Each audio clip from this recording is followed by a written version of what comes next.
Hi, my name is John Paul Raj, and I'm on a mission to make the learning of math fun. So if you're new to this channel, please do consider subscribing. This is going to be the first video of a series of videos on sequences and series. So let's start.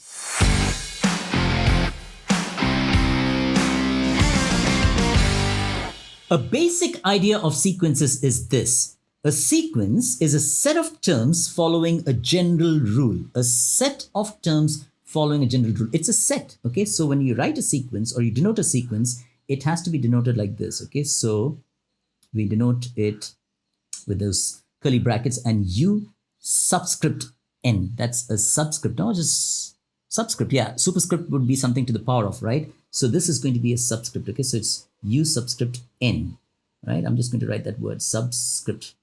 Okay, a set of terms. What that means is you can write that as a set of U1, U2, U3, okay? And so on and so forth. Dot, dot, dot means so on and so forth in the notation of sets. You can write it as UN, a general term, and it goes on and on. If it's you can have an example of a finite sequence or an infinite sequence. In this case, if you put a dot, dot, dot, dot, dot, that means the terms continue. But the idea is that it's a set, okay? So you're denoting as a set. And this term out here, UN, that's what we call a general term.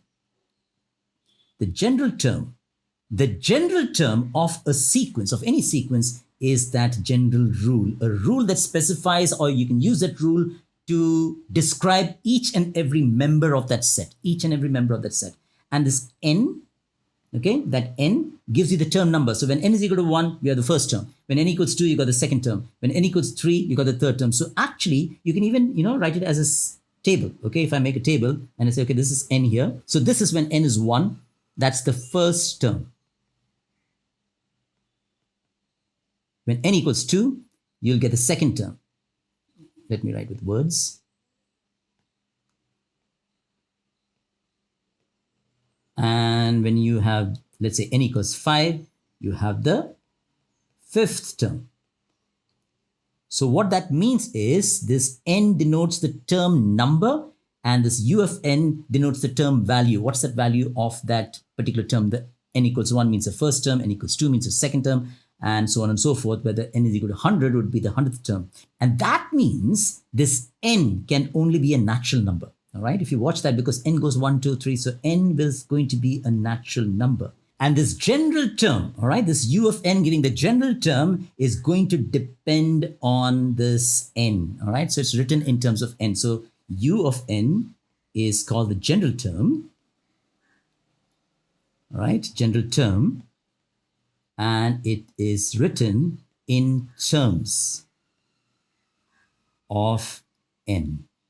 Right? And that's going to be one of the basic challenges. The first challenge is how to write the general term. And can you write the general term for all kinds of sequences? Well, let's take some examples. Okay, let's take some examples. Here are some examples I've jotted down. So this is the set of the first 5 natural numbers. All right, so you got 1, 2, 3, 4, 5. So the general term, or you can write the rule, that I said the rule, the general rule or the general term. You can write the rule in words as the set of all, the set of, not all, the set of the first 5 natural numbers. Okay, in words, you can write it like that, the set of the first 5. The reason I said not all, because now it's a finite sequence. If you said the set of all natural numbers, that would mean it's an infinite sequence. Look at the second one, A, E, I, O, U, all right? That is what? I mean, we all know that. That's going to be the set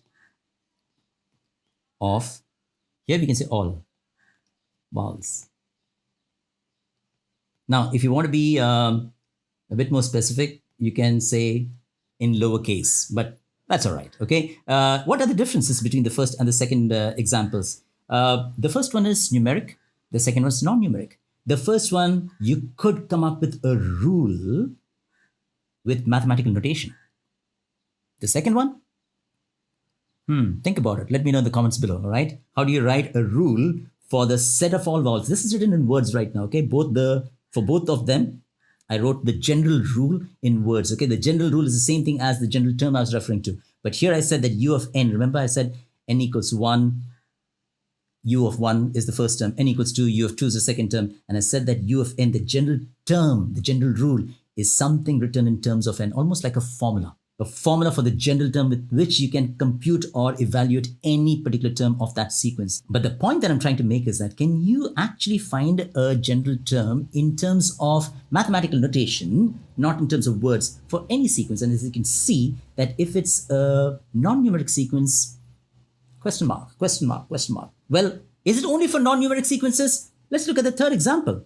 The third example, if you pay attention to that's the sequence. First of all, it's an infinite sequence. Can you see that? Dot, dot, dot, infinite sequence. And you have 2, 3, 5, 7, 9. Well, if that 2 was not there, you could have said that, they are they're all odd numbers greater than 1. But that 2 is going to create a problem. But then when you pay attention to it, you might say, a set of all primes. Okay, so with words, what do you say? With words, you say the set of, there's a keyword coming in, all primes. Yes, you guessed it right. 1 is not a prime number. Okay, the set of all primes. Now, I've written that in words, right? With words, a general rule. Can you write the set of all primes using mathematical notation, the general term? Okay, general term u of n. Can you write that? This is a number sequence, right? So if you are saying that the second example, you're not able to write, or you may not be able to write for a non-numeric sequence, you may not be able to write a general term, meaning with mathematical notation. Can you write a general term with mathematical notation for sequence number 3, the set of all primes? Write down in the comment, what do you think? Okay, the whole world is looking for an answer to this question. If you found the answer, make sure you write down in the comments below. All right, let's look at number 4. We've got, what do you have? We've got 1, 4, 9, 16, 25, 36. Well, there you go. That is something like the set of, again, that keyword, all squares. Should we say set of all squares of natural numbers? Because you know what? The squares of all integers, even the negative integers would be that, right? So we could say the squares of all natural numbers, or if you want, you can say the set of all squares of integers. Okay, either way, it should be fine, I guess. So I'm just going to use another color for that then. Okay, squares of natural numbers. And I said that because, you know what, it could have been the squares of all integers also, because negative integers, right? What about, okay, can we write that rule using symbols? That means mathematical notation, u of n. That should be possible, right? Let's look at example 4 now. So if I make that similar table, okay, n is going to give us the term number, okay? And so that's the first term, the second term, the third term, the fourth term. And here we have u of n, okay? That means the term value. N is the term number, un is the term value. So what do we have here? Got 1, 4, 9. So I'm just going to enter that quickly. 1, 4, 9, 16. Is there a formula? Is there a formula? Is there a rule? Is there a rule in terms of n? We said in terms of n, can we write u of n? Well, we know that that's squares, right? We said that in words, the set of all squares. And how do we express that? We can say u of n must be equal to n squared. That's simple. So you say, what's the big fuss? Well, this is just the first lesson. So it's going to be simple. As things gets a little bit more complicated, it's going to be challenging, but it's going to be fun. I can assure that, okay? So how do we interpret this rule? Well, it means that when I say n is equal to, let's say 25, I can just say u25, which is going to give me the 25th term. And that's just going to be equal to 25, the whole square, using that formula. We've got a formula in terms of n. Remember, we wrote that somewhere here. In terms of n, un is called the general term, or the formula with which you can compute any particular term of the sequence. And so in terms of n, it was easy for the sequence, okay? This particular numeric sequence, we were able to write down that any particular sequence is given by that general formula n square. So a 25th term is just the square of 25, which should be 625. This 25th term, and remember, write this, don't write it as u25 like this, okay? Just make sure that that 25 or whatever term you're looking at is written like this, u25, almost like I said, as a subscript, okay? So this one is not correct. This one is right, okay? You can see that. So write that 25, smaller point size, okay? So that's going to be, u25 is going to be 625, the 25th term of that sequence. Cool?